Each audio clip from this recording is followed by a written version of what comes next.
Keshod highway પર આરોપીનો આપઘાતનો મામલો police દ્વારા અપાઈ પ્રતિક્રિયા। દુષ્કર્મના આરોપીએ એસિડ પી કર્યો આપઘાત। મારિયમ જીકાણીએ ગત 22 જાન્યુઆરીના રોજ નોંધાવેલી ફરિયાદ અનુસાર અમાર જીકાણી નામના આરોપીએ એસિડ પીને આપઘાત કર્યો હતો।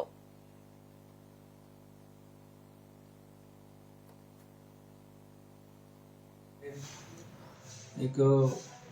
मौतना दुष्कर्मનો गुनो दाखल થયેલો છે, જેમાં ફરિયાદી મરિયમબેન વાઇફ ઓફ અમરભાઈ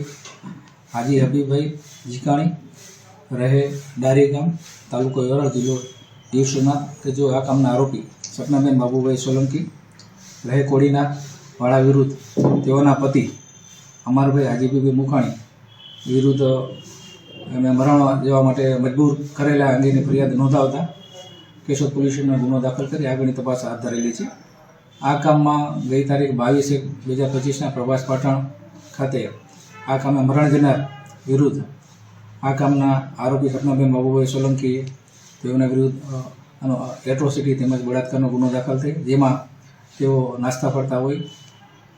ગીર સોમનાથની એલસીબી ત્યાંથી તેઓને અમદાવાદ તરફથી રાઉન્ડ અપ કરી હસ્તગત કરી અને લાવતા હોય એ દરમિયાન કેશોદ નજીક આવેલ સોમનાથ હોટલ પાસે ત્યાં કુદરતી હાજતે જવાનો તેઓ આરોપીએ કહેતા તેઓ કુદરતી હાજત લઈ જતા અંદર પડેલું એસિડનું પી જતા તેમાં